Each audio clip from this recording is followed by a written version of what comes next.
Johnny Dollar. This is Bert Larkin, International Casualty and Life. Oh, hiya, Bert. How are you? I'm afraid I have a bit of a problem, Dollar. Yeah? Yes, involving some $300,000. Wow. Will have to be distributed very shortly. Oh, well, easy. Bert, just send me a check. Forget the whole thing. You're testing, of course. Oh, well, now, how could you say a thing like that? Well, what about this 300 G's? You expecting a policyholder to kick the bucket? Exactly. Oh, though I wouldn't put it so crudely. Oh, well, maybe expecting him to be knocked off, huh? Oh, no. His name is Mr. William Makepeace Everly. Yeah? He lives out in the old Piney Woods section. Oh, yeah, that's a pretty well-to-do part of town. Exactly. And Mr. Everly is quite wealthy. Well, he'd have to have something to carry that big a policy. Exactly. I've just learned from his doctor, Dr. Thatcher, that he has only a very short time to live. Well, just what am I supposed to do about it? I don't know. You don't know? All I know is that Mr. Everly wants you out to see him immediately. And beyond that, Hey, Bert, there's something funny about this. I'm inclined to agree with you, Dollar. But will you do it right away? Sure, why not? But I wonder.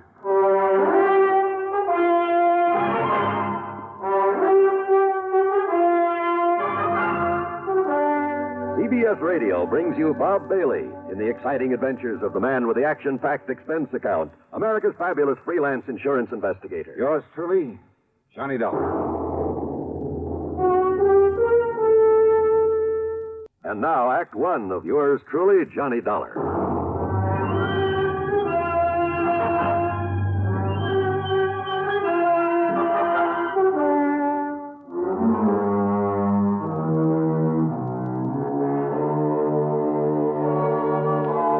Expense account submitted by Special Investigator Johnny Dollar to the International Casualty and Life Insurance Company, Hartford, Connecticut. Following is an account of expenses incurred during my investigation of the Harried Heiress matter. Expense account item 1, $4.85 for a tank full of gas, and I drove to the Everly address at the edge of Piney Woods.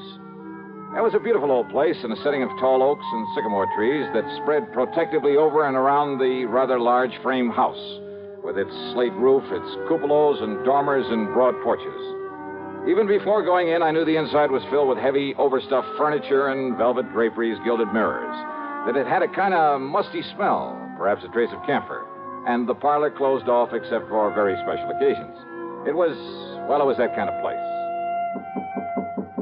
In answer to my knock, I was met at the door by a man who looked anything but on his last legs.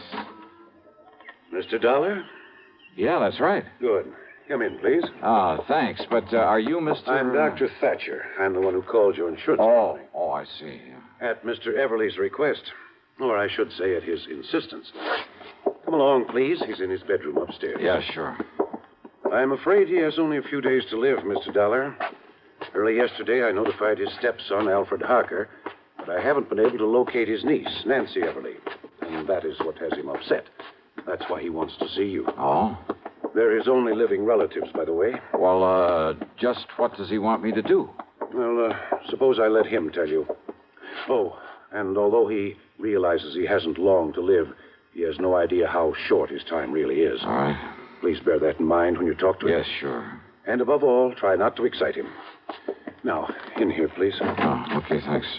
Mr. Everly, I have brought Mr. Johnny Dollar. Oh, isn't that nice? Well, sit down here beside my bed, Mr. Dollar. Let me tell you why I've sent for you. Yes, certainly, sir.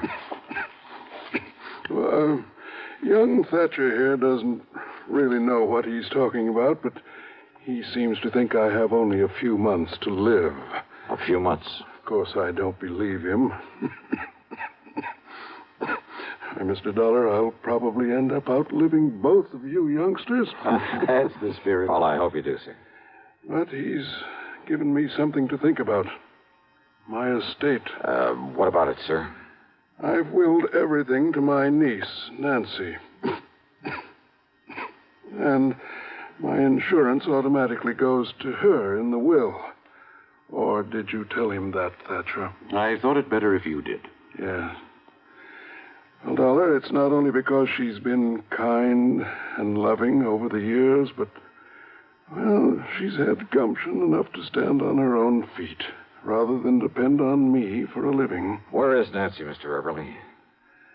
I don't know. Well, But I want you to find her, Mr. Dollar, and bring her here so that I can see her before I... Well, now, I still don't believe this young Sawbones, but I... Yes, I think I understand, sir. And she is your only heir, your only living relative? I told you, Dollar. My only heir. And I want to be sure. I want you to be sure it stays that way. Well, I'll do everything I can. I want nothing to go to my stepson, Alfred Harker. I see. Idle, worthless, sponging off me all these years, even forging my name to checks to get my money now and then. That kind, huh? Yes.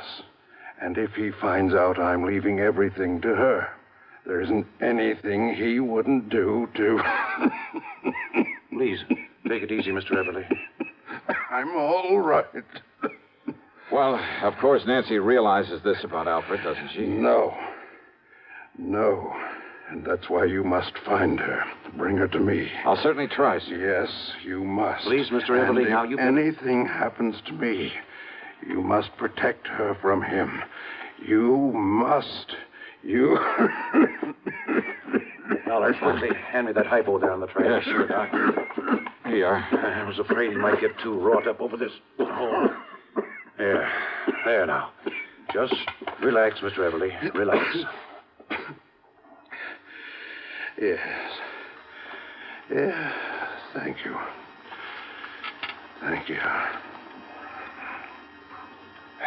Well, now he'll sleep for a while.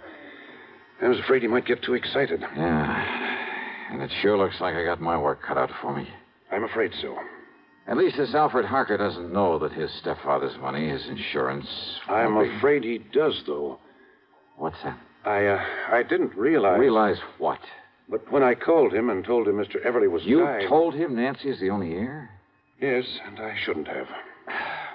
Have you any idea at all where I might start looking for Nancy? No, Dollar, I'm afraid not. But if you don't know and the old man doesn't know, how do I... Oh, great.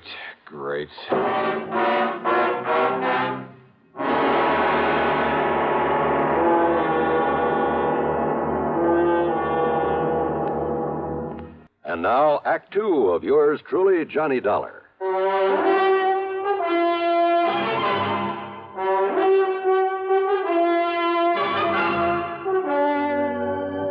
Now, look here, Doctor. If nobody knows where Nancy Everly is or how to find out where wait, she Dollar. is...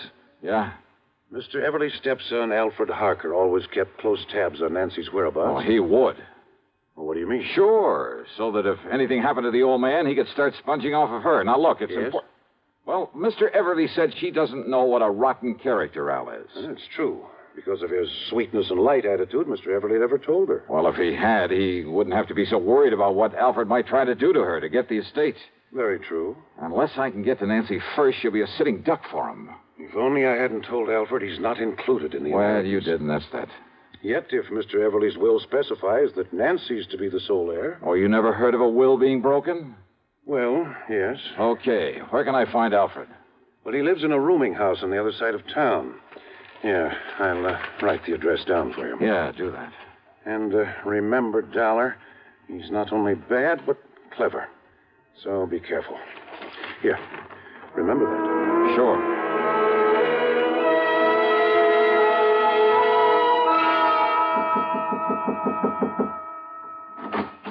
You looking for that young Mr. Harker, mister?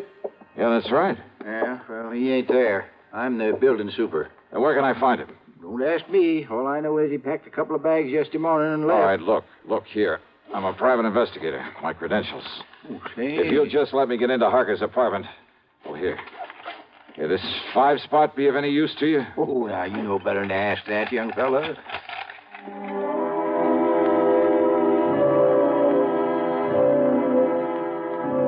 It was pretty obvious Al Harker had left in a hurry. The clothes he hadn't packed were strewn all over the place.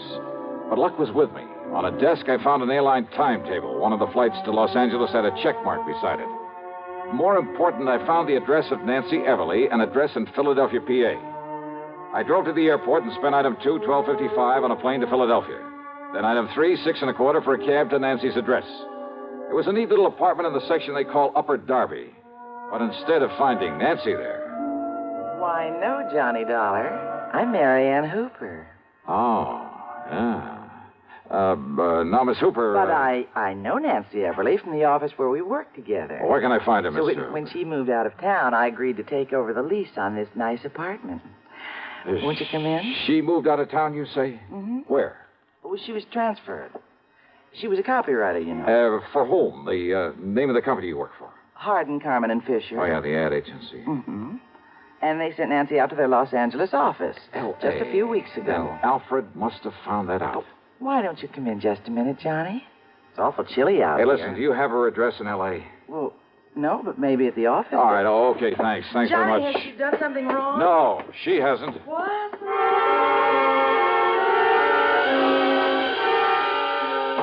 It was late, and I hadn't had any dinner, but I took a cab out to International Airport. That's another $6.25, and there, unfortunately, had plenty of time to eat before I could take the 1:30 a.m. plane for the West Coast.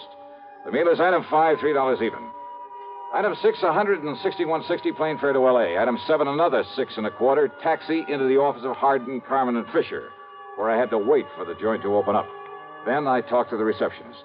No, Mr. Dollar, Nancy isn't here. Oh, As then a I'll matter go of out and fact, grab she some won't breakfast. Be in at all today. Oh, when does she come in if you... What did you say? I said she isn't coming in today. Why not? Well, I don't know. Oh, then give me her address. Yes, certainly. It's 1308 Pandora Avenue out in West Los Angeles. Okay, thanks a lot.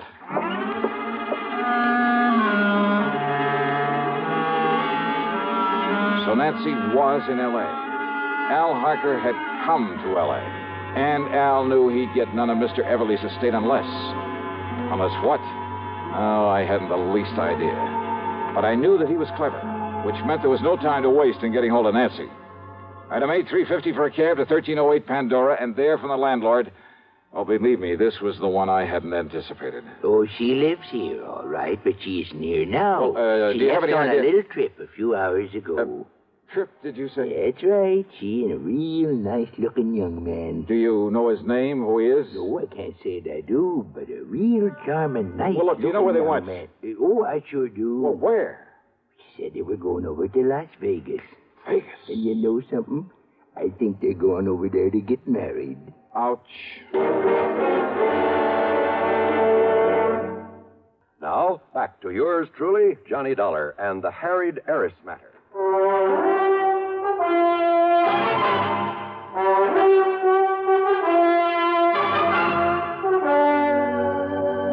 Expense account item 9, 70 cents for a phone call to Las Vegas, Nevada, to that well-known license bureau. Johnny Dollar, the special investigator? Yeah, that's right. Listen. Well, sir, this is a real privilege talking to you this way. Hey, listen, there's a young couple on the way over there to get married. Happens all the time, Johnny. Oh, yeah, sure. Especially here. Yeah, now listen.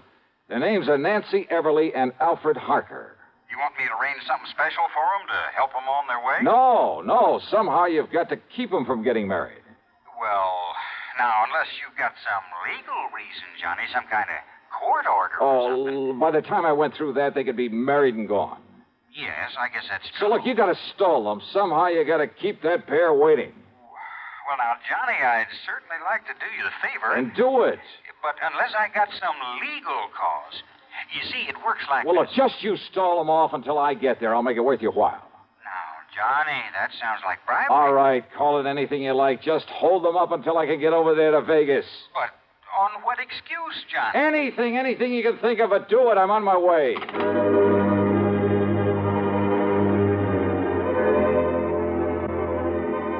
Alfred Harker's plan to get hold of the Everly fortune was all too obvious. All he had to do was marry Nancy, and he'd have it automatically. Item 10, $7.50 for a fast taxi out to Lockheed Air Terminal in Burbank. And how come we didn't pick up a lot of tickets for speeding along the way? I'll never know. That driver really earned his tip. Item 11, $200 even for a charter flight to Las Vegas. And I knew the kids had had plenty of time to get there ahead of me. Item 12, $1 for a cab into the license bureau. And I'm sure honored to meet you, Johnny. Yeah, and you say they've already been here and gone, huh? Now, I tried to stall them here just as long as I could. Oh, yeah. But after a while, I'm afraid it got to be kind of obvious. Okay. But I tried all right. Okay, here. Here, thanks. This is for your trouble. Now, Johnny, I wouldn't think of Now, look, taking I'll that, double it if you especially can not tell me from where... You see, I'm a real fan of that radio program of yours that... Where they went from here to get married? Yes. Johnny, in this town. Yeah, well, they left here on foot, so it must have been somewheres in the neighborhood. Okay. So, would you like a list of the places around here where they can commit matrimony? Yeah, let me have it, will you?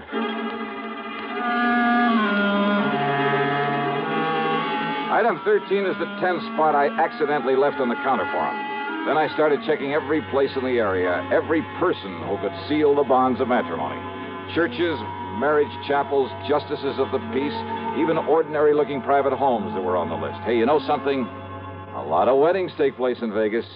I almost got thrown out of a couple I barged in on, and then finally... Why these two excuse me, folks. in holy matrimony. Speak now or forever hold your peace. Excuse me, please. Just wait, young man. I'll take care of your wedding in just a minute. Yeah, well, look... Let us finish the ceremony, please. Yes, of course. Now, do you, Alfred Harker, take this woman... No, he doesn't. I beg your pardon, young man. Yes, what is this? Who's this man, Alfred? Well, I'm sure I don't know. All right, now listen to me, Nancy, and listen to me very Who are carefully. you? The only reason Al Harker is rushing you into this marriage is to get his hands on your money. What? My money? That's right. Now, look But here. you're wrong, because I have no money. That is, not enough. Well, maybe not now, Nancy, but you will have within the next few days when your uncle dies. Uncle Bill is dying? Ask Alfred here. He knows it. What in the world makes you think a thing like that? Because Dr. Thatcher told you he is, and told me that he told you. William Everly's dying, all right, and you know it. Alfred, why didn't you... Quiet, darling. Just let me handle it. And Al, you know something else that Nancy doesn't know? That Mr. Everly isn't leaving you 1 cent, that everything goes to her. So the quickest, surest way to get your hands on that estate is to marry her. Now, look here. Alfred, this isn't true, is it? I can explain everything, Nancy. Oh, I'm sure you could, Al, but you won't need to. You just listen to me, Now, mister. Nancy. If what you say is true, why did Uncle Bill write to Alfred and beg him to marry me? That it's the one thing he's always hoped for. Who told you that? I saw the letter myself. Alfred showed it to me. Oh, do you have that letter, Nancy? Alfred? Well, no, I threw it away. Yeah, you would. So not to have any evidence lying around. Evidence? A forgery. Like the checks your darling Alfred forged over the years. Alfred, no, that isn't true, is it, Alfred? It's true, all right. No. Neither this man or anybody else is going to stop this wedding. Come here, Nancy. Young man, Now, look, pulling that gun is about the most foolish thing you could possibly do, Alfred. Is it? Alfred, listen. No, Nancy. Now, let go of me. Please, Alfred, listen to me. Go, I say. Just hang on to him, Nancy. I'll kill you. Sure.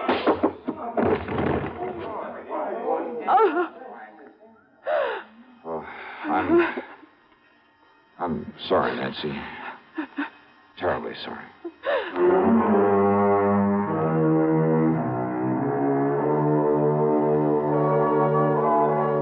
Well, pulling his gun was a big mistake. Yeah, the people there in Vegas, the police, just don't go for that sort of thing. As for any charges the company may care to make against him, well, that's up to the legal department. The main thing is to keep him away from her permanently. Incidentally, I managed to get her home to see her uncle before he died. Expense account total, including the trip back to Hartford, and for Nancy, too, of course, $76,425. Yours truly, Johnny Dollar.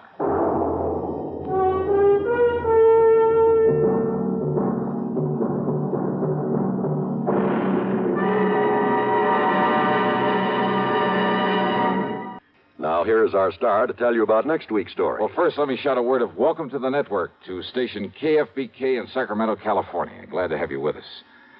Next week, I'm called in to help a small company that's involved in the race to conquer outer space. And I'm sure you know there are plenty of people in this world who go to any lengths to put a crimp in this project. But in this case, the man behind all the trouble turns out to be a real surprise. The case I'll tell you about is called The Flask of Death Matter. And believe me, there's lots of excitement and suspense. So join us, won't you? Yours truly, Johnny Dollar.